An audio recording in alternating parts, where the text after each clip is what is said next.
Captain Jake Morrison stood on the bridge of his ship, the New Horizons. He was a tall man with brown hair and tired eyes. Space exploration was not easy work. For 3 months, his crew had been mapping empty space far from Earth. They had found nothing but rocks and gas clouds. "Captain, we're getting a signal," said Lisa Carter, the ship's medic. She was young with blonde hair and always spoke clearly. "It's coming from Sector 7. Jake walked over to her station. The screen showed strange symbols and numbers. "What kind of signal?" "Distress call, sir. Someone needs help." Lisa looked worried. "The signal is weak. Whatever sent it might not have much time." Jake thought about it. His orders were to map space, not rescue unknown aliens. But he was a good man. He could not ignore someone in trouble. "Set course for the signal," he ordered. "Full speed." The helmsman, a quiet man named Pete Johnson, nodded. "Yes, sir. We'll be there in 20 minutes. Jake called his security chief, Rick Davis. Rick was a big man who had been a soldier before joining the space program. "Rick, get your team ready. We don't know what we'll find out there." 20 minutes later, they found a strange ship floating. In space, it was black and red, with sharp edges like a knife. Parts of it were broken and smoking. "Life signs?" Jake asked. Lisa checked her instruments. "One person, sir. Very weak. They won't last much longer." "Bring them aboard," Jake decided. "Medical bay, full quarantine." Rick and his men went to the alien ship. They found one survivor. It was tall and thin, wearing expensive-looking clothes. Its skin was white as snow. Its hair was long and black. When they brought it aboard, Jake noticed its teeth. 2 of them were very long and sharp. The alien was barely breathing when they put it on the medical table. Lisa ran tests while Jake watched. The creature's eyes opened. They were red like blood. "Where am I?" it asked. Its voice was smooth but weak. It spoke perfect English, which surprised everyone. "You're safe," Jake said. "I'm Captain Morrison. We found your ship." The alien tried to sit up but fell back down. "I am Lord Cain Vorthik of the Sanguine Empire. I was attacked. My ship is destroyed." The Sanguine Empire? Jake had never heard of it. Vorthik's red eyes focused on Jake. "You don't know of us? How strange. We control many worlds in this part of space." Lisa finished her tests. She looked confused. "Captain, his body is shutting down. But I don't understand why. There's no injury, no disease." Vorthik laughed weakly. "I need food. A very special kind of food." "We have supplies," Jake said. "What do you eat?" "Blood," Vorthik said simply. "The blood of living beings. That is how my people survive." The room went quiet. Rick put his hand on his weapon. Lisa stepped back from the table. "You're a vampire," Jake said. "If that is your word for it, yes." Vorthik's breathing was getting worse. "I have not fed in many days.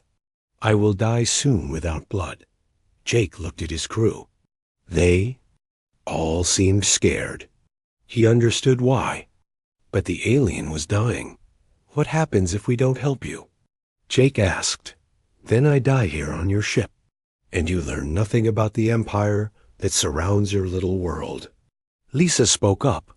"Captain, if his people control this area of space, we need to know about them." Jake nodded. She was right. This could be important for Earth. "What kind of blood do you need?" "Any will do. Your medic there would work well." Vorthik's eyes fixed on Lisa. She moved closer to Rick. "No," Jake said, firmly. "Not her. Not any of my crew." "Then I die," Vorthik said with a shrug. Jake thought for a moment. If this alien died, they would learn nothing. But if it lived, it might help them understand this sanguine empire. That information could be vital for humanity. "Take mine, Jake." Sighed. "Captain, no," Lisa protested. We don't know what this could do to you. Rick stepped forward. Sir, this is not a good idea. Jake held up his hand. My choice, my risk. He rolled up his sleeve and sat next to the table. How much do you need? Vorthic's eyes grew brighter. Not much, just enough to survive. Jake held out his arm. Vorthic grabbed it with surprising strength. His long teeth sank into Jake's wrist. The captain felt a sharp pain, then a strange pulling. Sensation. For a few seconds, everything seemed normal. Vorthic drank quietly. Lisa watched Jake's vital signs on her scanner. Then something went wrong. Vorthic suddenly released Jake's arm. The alien's eyes went wide with shock. He began to shake violently. Then he started laughing. It was not a happy laugh. It was the sound of someone in great pain who could not understand what was happening. What is this? Vorthic gasped between laughs. What are you? Jake pulled his arm back. The bite marks were already healing faster than they should. What's wrong? Vorthic rolled off the table and fell to the floor. He was still laughing and shaking. Your blood ... it burns. It's like liquid fire in my veins. Lisa ran her scanner over the alien. His body temperature is rising fast. His heart rate is through the roof. Is he dying? Jake asked. I don't know. I've never seen anything like this. Vorthic managed to stop laughing long enough to speak. In 3,000 years, I have fed on hundreds of species. None have ever affected me like this. He looked up at Jake with wonder and fear. What are you humans? Jake helped him back onto the table. We're just people. From a planet called Earth. Just people, Vorthic repeated. He was breathing hard, but seemed to be recovering. Just people whose blood is poison to the greatest predators in the galaxy. Poison? Lisa asked. Vorthic nodded slowly. I can feel it in my system. Your blood. Should have made me strong. Instead, it has made me weak. But also ... He paused, thinking. Also strangely satisfied. I don't understand it. Jake looked at his crew. They were all staring at him like he had grown a second head. So what happens now? Jake asked. Vorthic sat up carefully. He was still pale, but his red eyes were alert. Now, Captain Morrison, you have given me the most important information the Sanguine Empire has received in centuries. Your species is immune to us. More than immune. You are our weakness. Is that bad for us? Vorthic smiled, showing his sharp teeth. That depends on what you do with this knowledge, and what my people do when they learn of you. Jake felt a cold fear in his stomach. Humanity had just made first contact with an alien empire, and that empire was built on drinking blood. But humans were poison to them. How many worlds does your empire control? Jake asked. 47 systems. Billions of beings. All of them our food. Vorthic's smile grew wider. Until now, nothing could stop us. We were the apex predators of space. And now? Now there are humans. And everything has changed. Lord Kind Vorthic sat in his private chambers aboard the flagship Blood Crown. He had returned to the Sanguine Empire 3 days ago, but he still felt strange. The human's blood had changed something inside him. He could not stop thinking about it. His servant, a small blue alien named Zix, brought him a cup of fresh blood. It came from the Kalari people of the Outer Worlds. Usually, Vorthic loved Kalari blood. It was sweet and full of energy. But when he drank it now, it tasted like nothing. Flat. Empty. He pushed the cup away. My lord? Zix asked. Is something wrong with the blood? Everything is wrong with it, Vorthic said. He stood and walked to the window. Outside, he could see the great space station that served as the Empire's capital. Millions of aliens lived there, all serving the Sanguine Empire, all providing blood when needed. Vorthik had called for a meeting with Empress Seraphina. She was ancient and powerful, ruling the empire for over 2,000 years. Her summons had come an hour ago. It was time to report what he had found. The throne room was massive and dark. Seraphina sat on a chair made from the bones of her enemies. She was beautiful in a terrible way, with silver hair and purple eyes. Around her stood the other lords of the empire. General Marcus Bloodhawk was there. He was the empire's military commander, a huge man with scars covering his arms. Count Victor Shadowbane stood next to him. Victor was young but cruel, always pushing for more aggressive expansion. Lord Vorthik, Seraphine's voice echoed through the hall. You have been gone for weeks. Your ship was found destroyed. Yet here you stand, alive. Explain. Vorthik walked forward and knelt. Your Imperial Majesty, I have discovered something that will change everything we know. Speak. I found a new species. They call themselves humans. They rescued me when my ship was attacked by raiders. General Bloodhawk laughed. More cattle for the Empire. Good news, but hardly world-changing. No, Vorthik said firmly. Not cattle, these humans. Their blood is poison to us. The room went silent. Seraphina leaned forward in her throne. Explain this poison, she commanded. Vorthik told them everything. How the human captain had offered. His blood. How it had burned like fire in his veins. How it had made him laugh uncontrollably from the pain. But also how it had satisfied his hunger in a way no other blood ever had. Impossible, Count Shadowbane said. No species has ever been immune to us. We are the apex predators of space. I drank the human's blood myself, Vorthik replied. I nearly died from it, but I also learned something important. This Captain Morrison was not afraid of me. His crew was nervous, yes, but not him. He offered his blood willingly to save my life. Empress Seraphina was quiet for a long moment. How many humans are there? I don't know. Their ship came from a world called Earth. They spoke of colonies and expansion fleets. Then we must act quickly, General Bloodhawk said. If they are immune to us, they are a threat. We should attack. Before they become strong.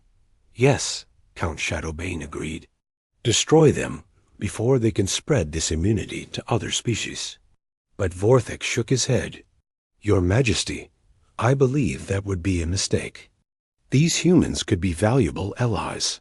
Allies? Shadowbane laughed. We don't have allies.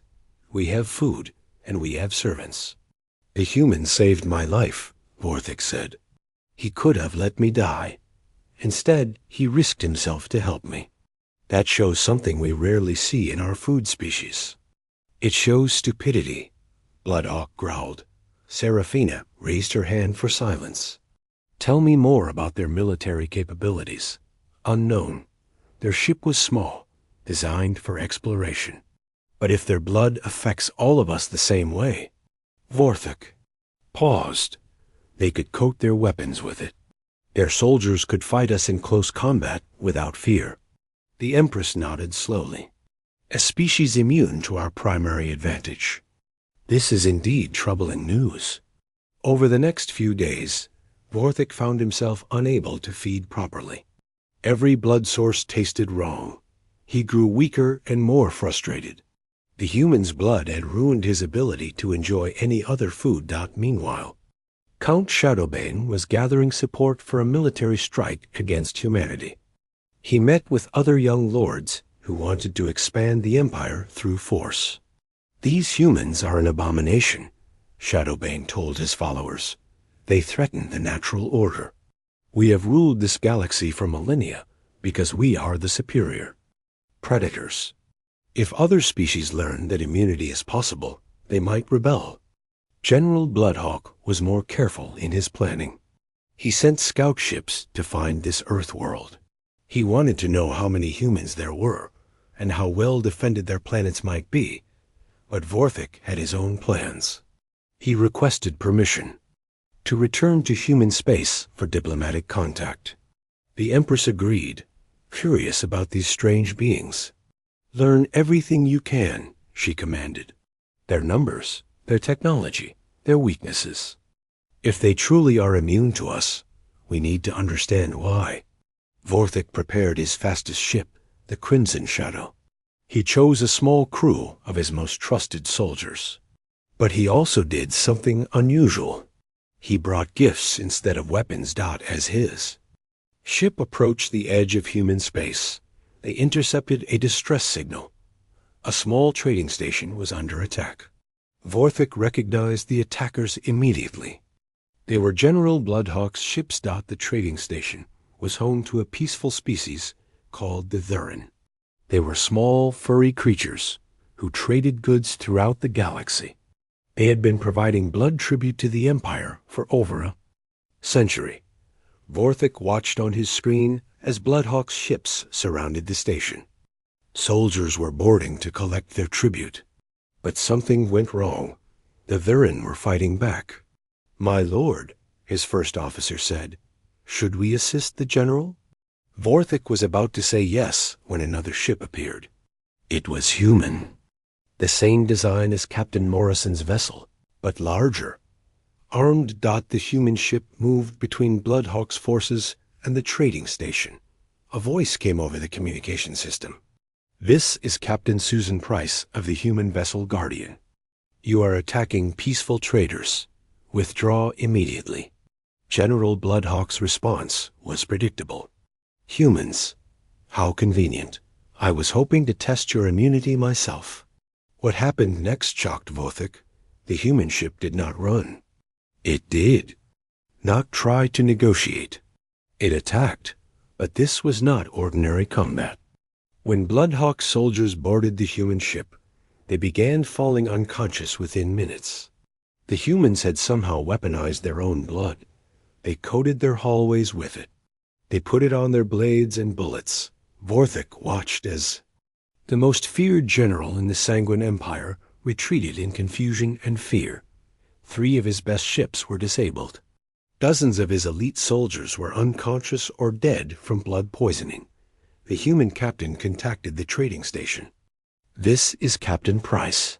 Are you hurt?" A grateful Thurin voice replied, "No, Captain. Thank you for saving us. But won't this bring more vampire ships?" "Let them come," Captain Price said simply. "Humans don't abandon friends." Vorthik made a decision that would change his life forever. He opened a communication channel to the human ship. "Captain Price, this is Lord Vorthik of the Sanguine Empire. I wish to speak with you." There was a long pause. "Are you here to attack us too?" "No, I am here to learn. I met one of your people, Captain Morrison. He saved my life."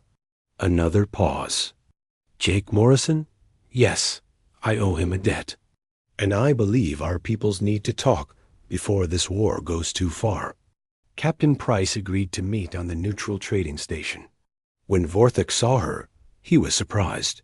She was older than Morrison, with gray hair and sharp eyes. She wore her uniform with pride. "So you're the vampire Jake told us about," she said. "And you are the humans who have turned the galaxy upside down in just a few weeks." Price smiled. "We're good at that. The question is, Lord Vorthik, what do you want from us?" Vorthik thought about his answer carefully. "I want to understand why I cannot stop thinking about your captain's blood. I want to know why it poisoned me, but also satisfied me more than any feeding in centuries. And I want to know if there is a way for our species to coexist without war." "That's a lot of wants," Price said. "Yes, but the alternative is a war that will destroy both our peoples. Your blood may be poison to us, but we have conquered 47 worlds. We have vast fleets and billions of soldiers. Even if we cannot feed on you, we can still fight you." Price nodded. "And we can turn your greatest strength into your greatest weakness. Every species you've enslaved will want our help once they learn about us." Vorthik realized she was right. The humans were not just immune to vampires. They were a symbol of hope for every enslaved world in the Empire. Then we need to find another way, he said, before my people declare total war on yours. The meeting took place on Station Haven, a neutral trading post at the edge of human space. Ambassador Helen Brooks had never been more nervous in her life. She was about to negotiate with vampires. From space. Helen was a small woman with red hair and freckles. She had spent 20 years in Earth's diplomatic service, but nothing had prepared her for this. Behind her stood Dr. Ryan Foster, a tall man with thick glasses who studied alien biology. Colonel Amy Jackson completed their team. She was a soldier who had volunteered to come despite knowing the risks. Across the table sat Lord Kine Vorthik and 2 other vampires. Vorthik looked tired and pale, even more than before. The other 2 were new to Helen. One was a woman with white hair called Lady Vera Nightfall. The other was a younger male vampire named Lord Alex Grimwood. Ambassador Brooks, Vorthik said politely. Thank you for agreeing to this meeting. Thank you for requesting it instead of attacking us, Helen replied. She was trying to stay calm, but her heart was beating fast. Dr. Foster leaned forward. Lord Vorthik, we've been studying the blood samples from Captain Morrison's encounter. With you, we think we understand why human blood affects your people. Please explain, Lady Nightfall said. Her voice was cold and sharp. Human blood contains a unique combination of iron isotopes and adrenaline variants, Foster said. When these mix with your digestive system, they create a toxin that attacks your nervous system. Lord Grimwood laughed. So we are poisoned by your fear chemicals? How fitting. Not fear, Colonel Jackson said firmly. Determination. Human adrenaline is produced when we face danger and choose to fight instead of run. Vorthik nodded slowly. That explains much. Captain Morrison was not afraid when he offered his blood. He was determined to save my life. The question is, Helen said, what do we do with this information? Your empire has enslaved billions of people across 47 star systems. That cannot continue. Lady Nightfall's eyes flashed with anger. You would dictate terms to the Sanguine Empire? We have ruled this galaxy for thousands of years. And look what it's brought, Colonel Jackson said. Fear, suffering, and slavery. Is that really something to be proud of? It brought order, Lord Grimwood snapped. Before us, these systems were chaos. Wars between species, constant conflict. Peace through terror is not real peace, Helen sighed. It's just delayed violence. Vorthik was quiet during this exchange. He seemed to be thinking deeply about something. Finally, he spoke. Ambassador Brooks, I have a confession to make. Since I tasted Captain Morrison's blood, I have been unable to feed properly on any other species. The room went silent. The other vampires stared at him in shock. What do you mean? Lady Nightfall asked. I mean that all other blood tastes like nothing to me now. I grow weaker each day because I cannot force myself to drink what once satisfied me. Dr. Foster pulled out a scanner and pointed it at Vorthik. May I? Vorthik nodded. Foster studied the readings with growing excitement. Incredible. Your brain chemistry has changed. The human blood created new neural pathways. You're essentially addicted to something that could kill you. Addicted? Helen asked. Not in the normal sense, Foster explained. More like ... imprinted. His body now recognizes human blood as the only proper food source, even though it's toxic. To him, Lady Nightfall stood up angrily. This proves these humans are dangerous. They have corrupted Lord Vorthik with some kind of chemical weapon. No, Vorthik said firmly. Captain Morrison was trying to save my life. This was not an attack. Then what was it? Lord Grimwood demanded. An act of mercy, Vorthik said quietly. Something I had forgotten existed in the galaxy. Before anyone could respond, alarms began, blaring throughout the station. A voice came over the speakers. All ships, prepare for emergency. Large fleet detected approaching the station. Vampire ships. Colonel Jackson was on her feet immediately. How many? The station controller's voice was shaking. 50 ships, Colonel. It's a full battle fleet. Through the meeting room's window, they could see the dark shapes appearing in space. Helen recognized the design from intelligence reports. These were Sanguine Empire warships. Count Victor Shadowbane, Vorthik said grimly. I should have expected this. Who is Count Shadowbane? Helen asked. A young vampire lord who believes in expansion through force. He has been arguing for a military strike against humanity. Lady Nightfall smiled coldly. Perhaps he is right. Perhaps diplomacy is a waste of time. The station shook as the vampire fleet moved closer. Helen could see smaller ships launching from the larger ones. Boarding parties. Ambassador, Colonel. Jackson said, we need to evacuate. Now. But before they could move, the meeting room door exploded inward. Vampire soldiers poured in, led by a tall figure in black armor. Count Victor Shadowbane was young for a vampire, with golden hair and cruel yellow eyes. Lord Vorthik, Shadowbane said mockingly.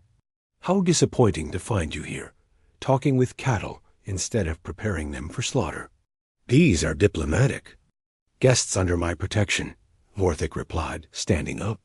Your protection? Shadowbane laughed. You are weak, old friend, corrupted by human poison, but I will cure you of that sickness. Shadowbane's soldiers raised their weapons. Helen closed, her eyes expecting to die, but the shots never came. Instead, she heard the sound of fighting. When she opened her eyes, she saw Vorthik battling Shadowbane's men, but he was not alone. Colonel Jackson had drawn her sidearm and was fighting alongside him. Amy? No, Helen shouted. If they bite you, they won't get the chance, Jackson replied, firing at a vampire soldier. The soldier she hit stumbled and fell, not from the bullet wound, but from something else. Helen realized that Jackson had coated her bullets with human blood. Dr. Foster was pulling Helen toward an emergency exit when she saw something that made her stop. Vorthik was fighting 3 vampire soldiers at once. He was skilled, but outnumbered. One of them was about to strike him from behind. Without thinking, Helen grabbed a broken piece of metal from the destroyed door. She cut her palm with it then, threw the bloody metal at the vampire behind Vorthik, the metal high. The vampire in the shoulder. The creature screamed and collapsed, writhing in pain as human blood entered its system. Vorthik turned and nodded at Helen gratefully. Thank you, Ambassador. Count Shadowbane was furious. Enough! Kill them all! But, as more vampire soldiers entered the room, something unexpected happened. The lights went out. Emergency lighting kicked in, casting everything in red shadows. A new voice spoke from the doorway. Victor, you always did have poor timing. Captain Jake Morrison stepped into the room, followed by a squad of human Marines. But these Marines were different. They wore special armor that had clear tubes running through it. The tubes were filled with human blood. Morrison, Vorthik said. There was something in his voice that Helen had not heard before. Relief? Happiness? Lord Vorthik, Jake replied. Are you all right? I am now. Count Shadowbane stared at Jake with hatred and fascination. So this is the human who corrupted one of our greatest lords. I didn't corrupt anyone, Jake said calmly. I just offered help to someone who needed it, and turned him into an addict in the process. Jake looked at Vorthik with concern. Is that true? Vorthik nodded slowly. I have been unable to feed properly since I tasted your blood, but I do not regret it. It has shown me things I had forgotten. Such as that there are alternatives to predation, that mercy is not weakness, that even ancient enemies can become allies. Shadowbane laughed mockingly. Listen to him. A vampire lord speaking of mercy. You have made him weak human. No, Jake said firmly. I think I've helped him remember what strength really means. The standoff continued for several tense minutes. Shadowbane's soldiers were wary of the humans' blood-coated weapons. The humans were outnumbered, but had a tactical advantage. Finally, Shadowbane made a decision. This ends now. He lunged directly at Jake, moving faster than any human could react. But Vodek was faster. He intercepted Shadowbane in mid-air, and the two vampires crashed into the far wall. You would protect cattle over your own kind? Shadowbane snarled. I would protect a friend over an enemy, Vorthik replied, regardless of species. The fight between the two vampire lords was brutal and quick. Both were skilled warriors, but Vorthik was older and more experienced. Within minutes, Shadowbane was defeated. Kill me then, Shadowbane gasped from the floor. Prove your loyalty to your new human masters. Vorthik looked at Jake, then at Helen. What would you have me do, Ambassador? Helen thought carefully. This was a crucial moment. Her answer could determine the future relationship between humans and vampires. Show him mercy, she said finally. Let him live, but as our prisoner. Maybe he can learn what you have learned. Shadowbane spat. I will never bow to cattle. Then you will remain a prisoner, Helen said, but alive. Because that is what civilized people do. As Shadowbane's remaining soldiers were disarmed, Vorthik approached Jake. Captain, I need to ask you something, he said quietly. What is it? I am dying, slowly but surely. Your blood has made it impossible for me to feed on other species. But I cannot ask you to sacrifice yourself for me. Jake was quiet for a moment. Then he rolled up his sleeve. You saved our diplomat. You fought your own people to protect us.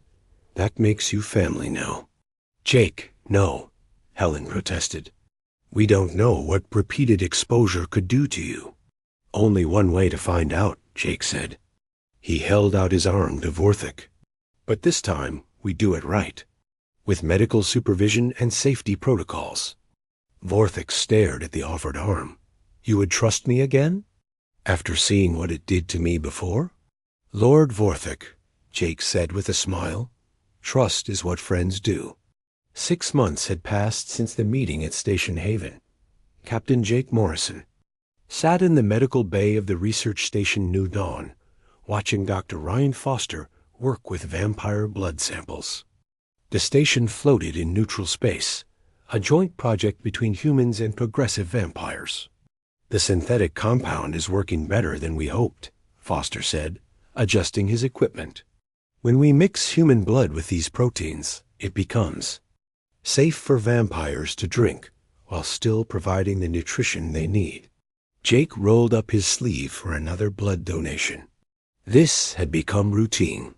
3 times a week, he gave blood to help create the synthetic mixture that was keeping Lord Vorthik and other progressive vampires alive. How many vampires are using the synthetic blood now? Jake asked. 43 at last count, Foster replied. All of them refugees from the Empire. They chose exile rather than continue the old ways of feeding. Jake nodded. It was progress, but slow progress. The Sanguine Empire still controlled most of the galaxy. Empress Seraphina had declared the progressive vampires to be traitors. Any vampire caught using synthetic blood was executed. Captain Morrison, a voice said from the doorway. It was Lord Vorthik, looking healthier than he had in months. The synthetic blood was working for him, though he still needed regular doses. Kind? Jake said. They had become friends over the past months, something neither had expected. How? Are you feeling? Strong enough for what comes next, Vorthik said seriously. I've received word from my spies in the Empire. Empress Seraphina is planning something big. Foster looked up from his work. What kind of something? A direct attack on Earth itself. She's convinced that if she can destroy the human homeworld, the resistance will collapse. Jake felt his blood run cold. Earth was defended, but the Sanguine Empire had vast fleets. A full-scale attack would cost millions of lives. When? Jake asked. 3 weeks, maybe less. She's gathering ships from across the Empire. It will be the largest vampire fleet ever assembled. Jake stood up quickly. I need to contact Earth Command immediately. But Vorthik held up his hand. There's more. Count Shadowbane has escaped from prison. Jake cursed under his breath. Shadowbane had been held on a secure facility for the past 6 months. He was too dangerous to release, but too valuable as a source of information to execute. How?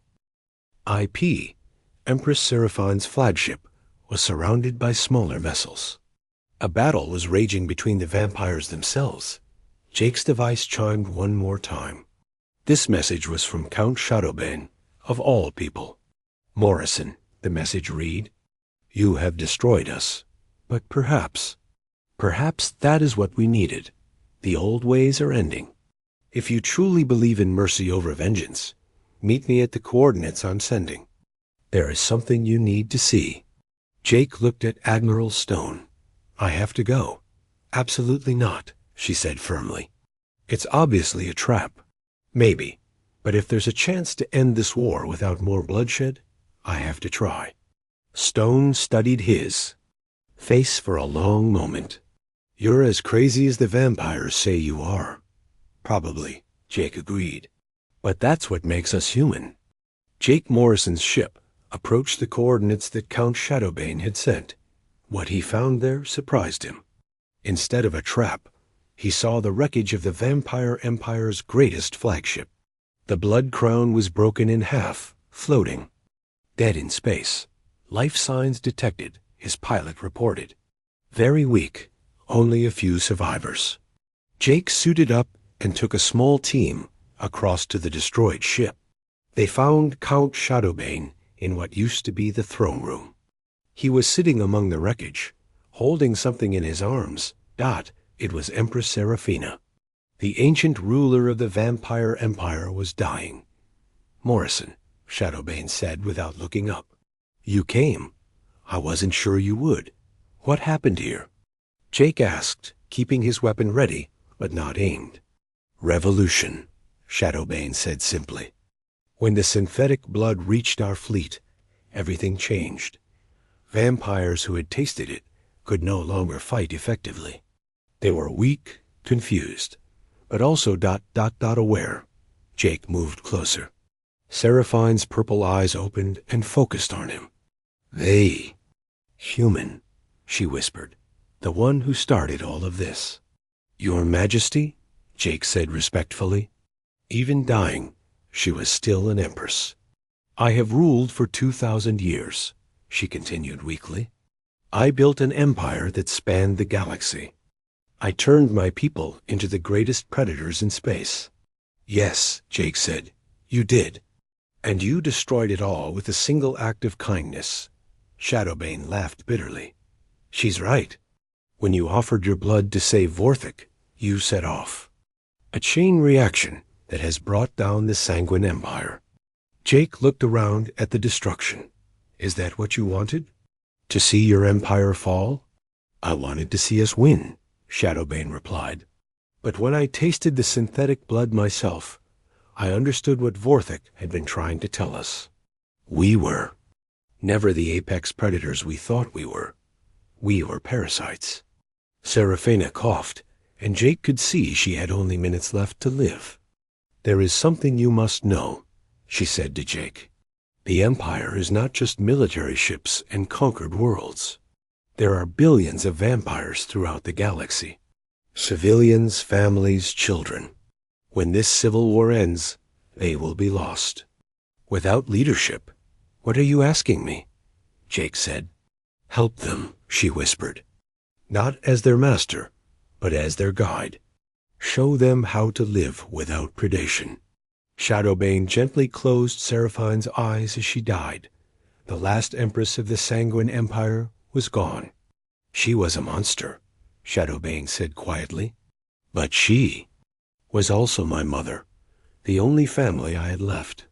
Jake felt a moment of sympathy for this vampire who had tried to kill him multiple times.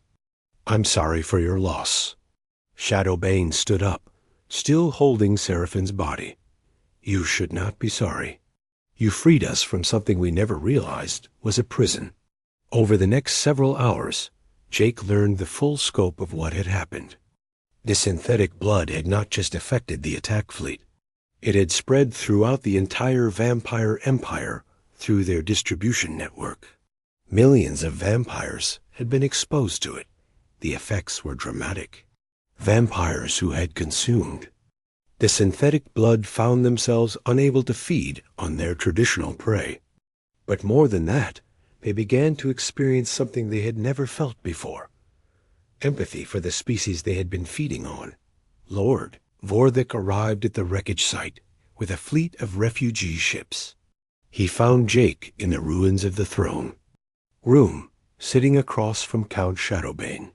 Captain, Vorthik said, the Empire has surrendered.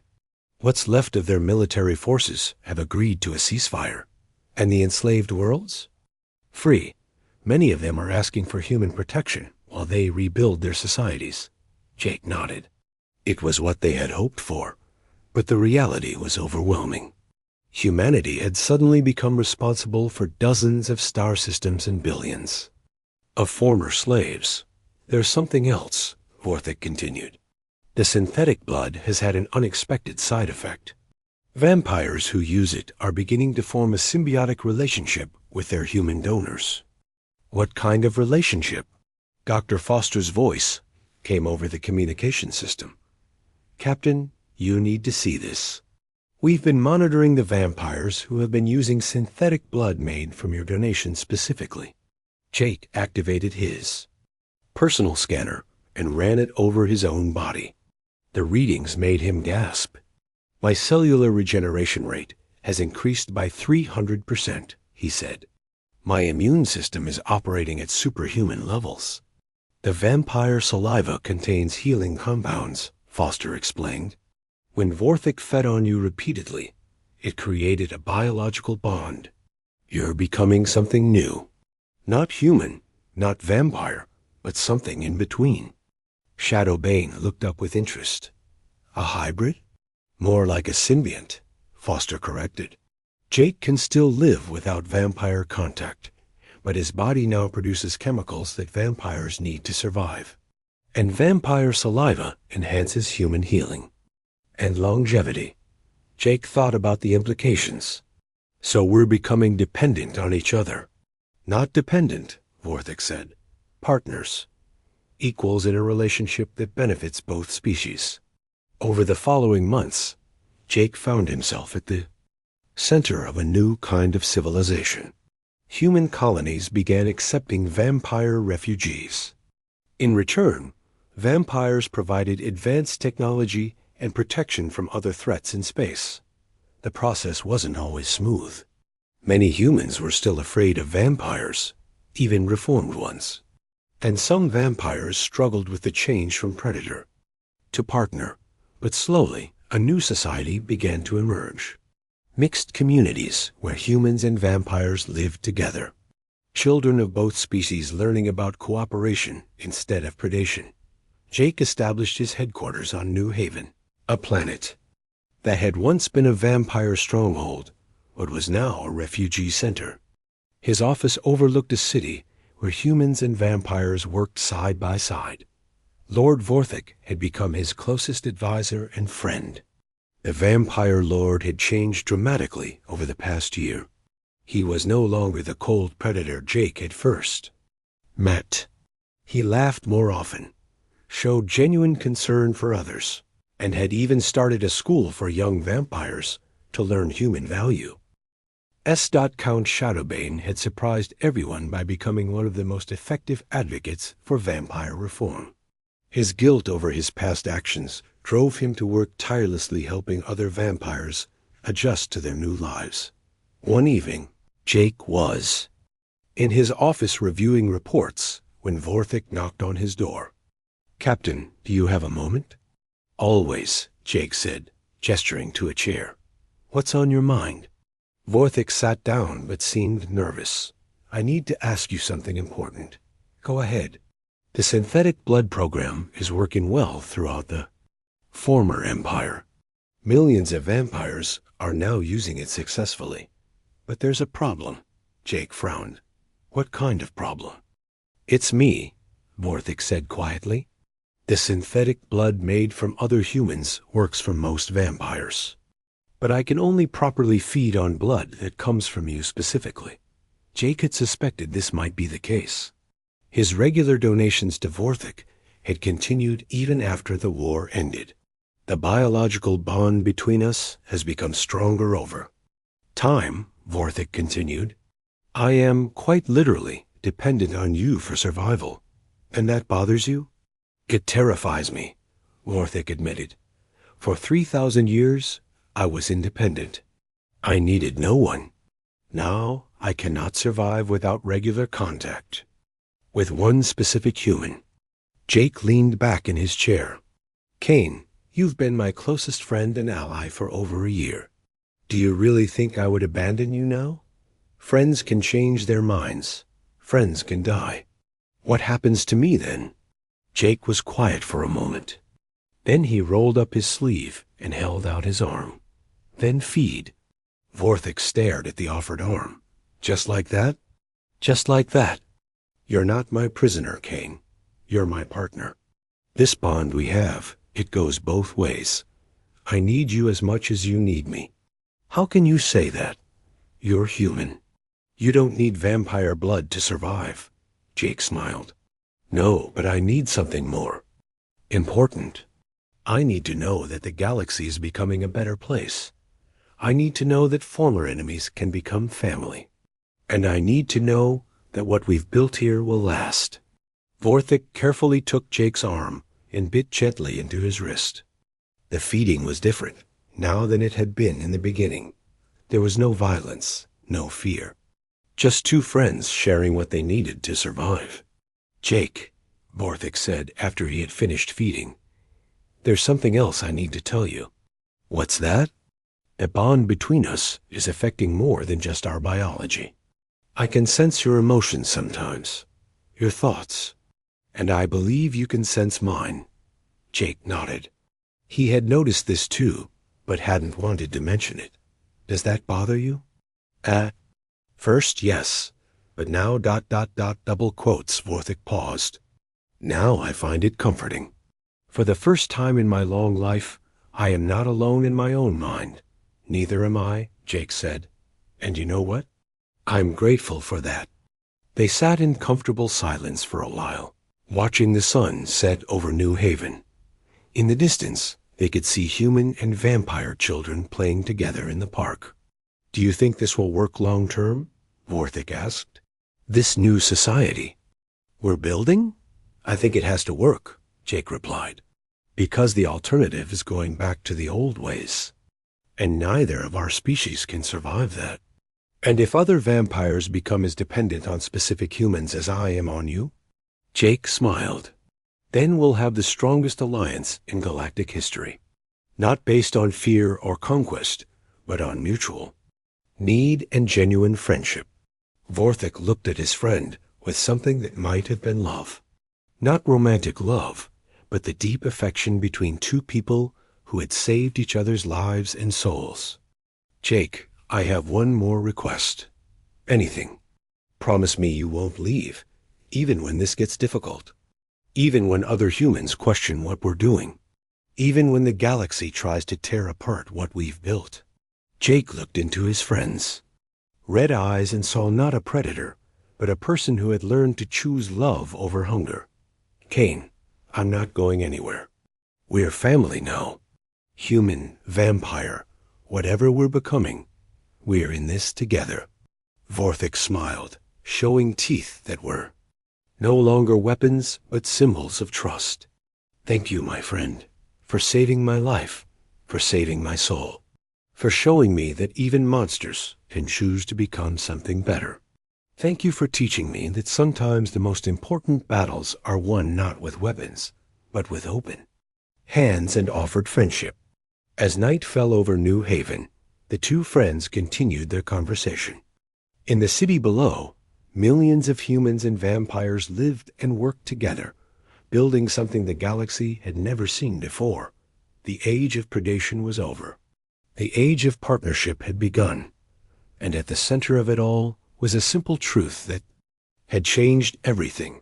Sometimes the greatest strength comes not from taking what you need, but from freely giving what others require to survive. Someone inside the facility helped him. We believe he has returned to the Empire and is now leading the attack planning. Foster finished processing Jake's blood and sealed the sample containers. Can we stop this attack? Not with military force, Vorthik said. The Empire has too many ships. But there might be another way. Jake raised an eyebrow. I'm listening. The synthetic blood program has proven that vampires can survive without traditional hunting. If we could somehow distribute it throughout the Empire... You want to poison the entire vampire species? Foster asked. Not poison. Liberate. Vorthik's red eyes were intense. Most vampires have never had a choice about what they are. They feed on other species because they believe they must. But if they knew there was another way... Jake began to understand. A revolution from within. Exactly. But it would require massive quantities of the synthetic blood. More human donors than we currently have. Foster was already thinking. We'd need thousands of volunteers, maybe tens of thousands. And we'd need a way to distribute it throughout the Empire without being detected, Jake added. Vorthik smiled grimly. I may have a solution for that problem. There's someone I need you to meet. An hour later, they were in the station's secure conference room. Waiting for them was another vampire, but this one was different. She was older than Vorthik, with silver hair and wise eyes. She wore simple clothes instead of the elaborate robes favored by vampire nobility. Captain Morrison, Vorthik said, this is Lady Elena Starweaver. She was once the Empire's chief medical officer. Elena bowed slightly. Captain, I have heard much about you. Lady Starweaver left the Empire after she discovered what our traditional feeding was doing to the enslaved populations, Vorthik explained. She's been working on medical alternatives for decades. Elena nodded. The synthetic blood project builds on research I began long ago. But I discovered something else in my studies, something that could change everything. She activated a holographic display showing the vampire empire's territory. Dozens of star systems appeared, connected by trade routes and supply lines. The Empire maintains its control through a network of blood processing facilities, Elena explained. Every few months, ships collect tribute from enslaved worlds and transport it to central distribution points. Jake studied the display. You want to contaminate their blood supply. Not contaminate, supplement, Elena smiled. If we could introduce this synthetic blood into their distribution network, every vampire in the Empire would be exposed to it within a few months. Foster was skeptical. But wouldn't they notice the difference? The synthetic blood is designed to taste identical to natural blood, Helena said, at least for the first few feedings. By the time they realize what's happening, the addiction process will have begun. Jake felt a chill. You're talking about addicting an entire species to human blood. Yes, Vorthik said quietly, making them dependent on us instead of their current prey. That's... Jake paused, thinking about the implications. That's still slavery. Just with us as the masters instead of them. No, Elena said firmly. Not slavery. Symbiosis. Vampires would provide protection and technology to human worlds.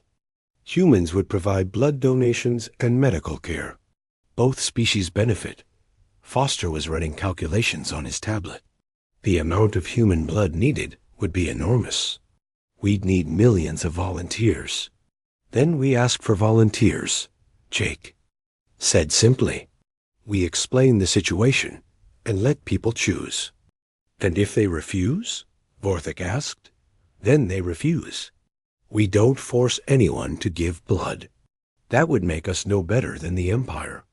Over the next 2 weeks, Jake found himself traveling throughout human space, explaining the situation to colony worlds and space stations. The response was mixed. Some people were eager to help, seeing it as a way to end vampire predation forever. Others were suspicious, worried about becoming vampire food themselves. But enough people volunteered. Tens of thousands of humans agreed to regular blood donations. The synthetic blood production facilities were expanded rapidly.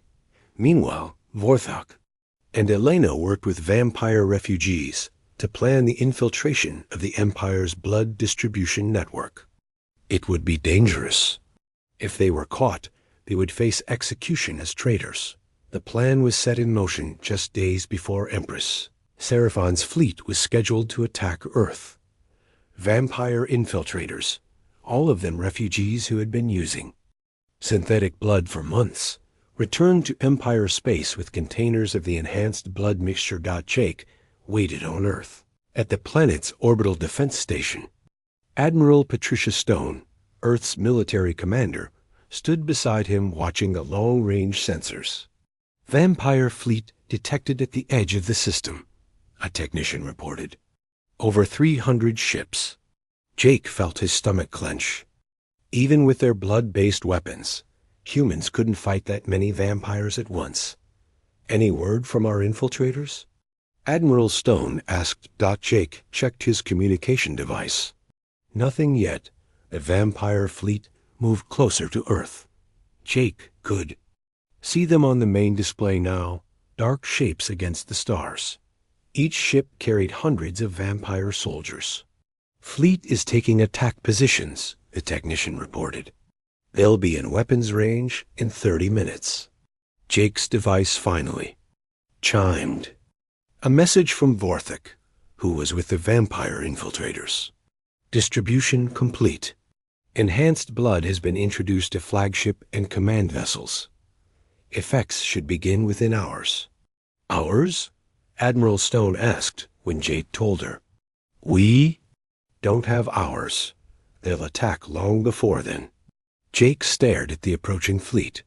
Hundreds of ships filled with vampires who wanted to destroy humanity. In a few minutes, the battle would begin. Then something unexpected happened. Several ships in the vampire fleet suddenly changed course. They were moving away from the main formation. What's happening? Admiral Stone asked. More ships began to break away from the fleet. Jake's communication device was beeping constantly now with messages from vampire infiltrators throughout the Empire. The synthetic blood is working faster than expected, he reported. Vampires throughout the fleet are beginning to realize they can't go back to traditional feeding. On the main display, they could see the vampire fleet falling into chaos. Ships were turning on each other. Some were trying to retreat, while others pushed forward with the attack. At the center of the formation, the largest SH